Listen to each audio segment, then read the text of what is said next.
as an Alberta boy born and raised, watching you go through what happened through the late 80s and early 90s and just I want to say boycott for lack of a better term with what happened with Pocklington and Gretzky, and nothing's going to ever be great again. We've lost it. It's ruined. And then doing what you guys did with that team of Messier and all the guys that were kind of left over, doing that in Edmonton and the memories that you have there, and then taking that and trying to compare it to what you did in LA, how do they differ?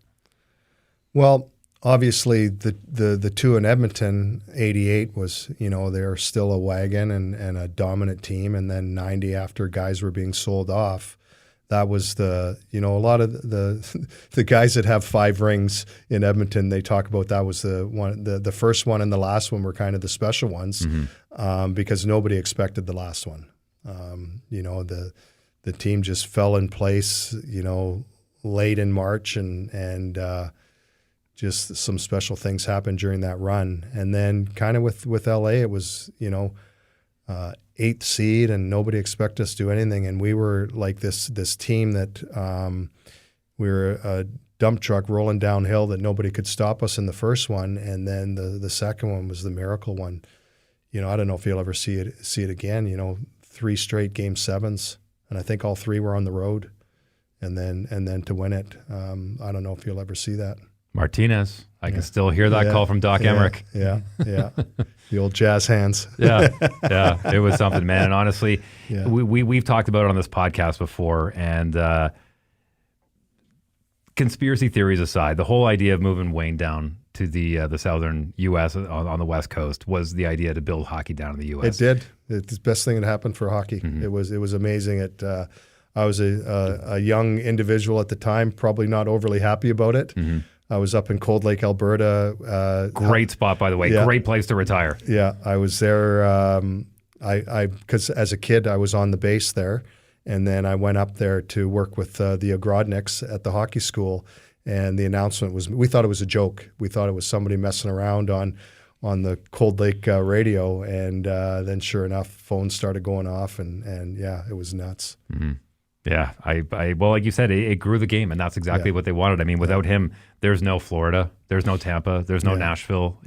Take your pick. Yeah, it was a tough day for the city of Edmonton, but it definitely grew hockey. So I think that's a good thing. What was it like being a part of that? Because I don't mean to date you, but I wasn't even born when that happened. Yeah, right? No, it was crazy. I was. it was crazy because nobody expected that, but it became a business, and the meatpacking industry was on the decline, and Peter needed money. Well, I've told this story before, but my father, who was a diehard Habs fan growing up in Eastern Ontario, realized the business of all that. And as you know, Peter Pocklington owned Palm Dairies. Yeah. There was no more Palm Dairies allowed in our house. Yeah. That was it. Full boycott, Lucerne. Yeah. Lucerne sucked. Yeah. Yeah, it was really unfortunate, but it happened and it grew the game. And looking back, it worked out pretty well for everybody. Yeah.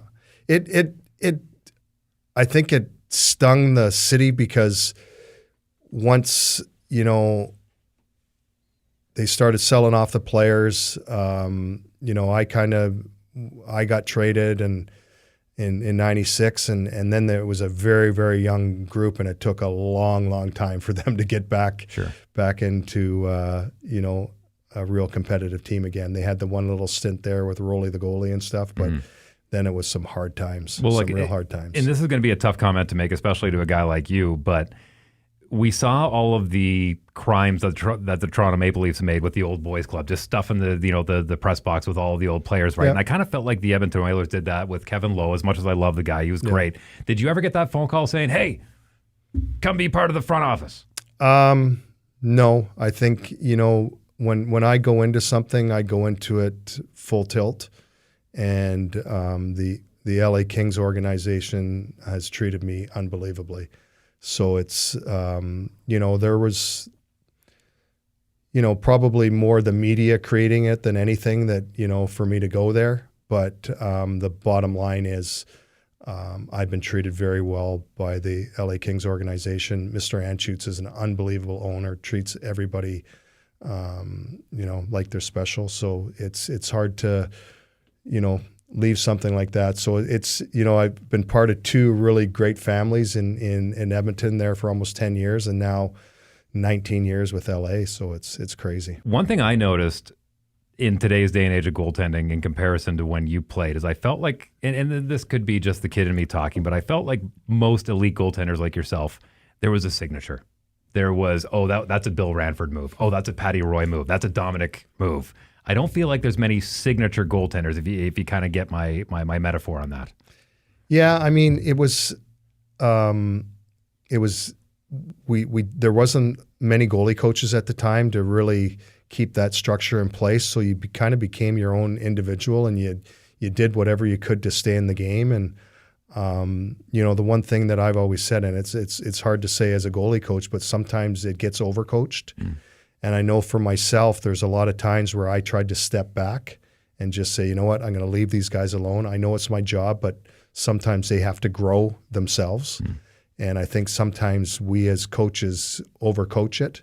And I think that's something that it really gets talked about on a regular basis now as coaching staffs, to have the guys prepared, but try not to overcoach, because then they become robots. And that's the last thing you want. Hey, more hockey content. It might be old, it might be new, it might be a full episode, it might be a half episode, but you can click these boxes because who doesn't like clicking boxes?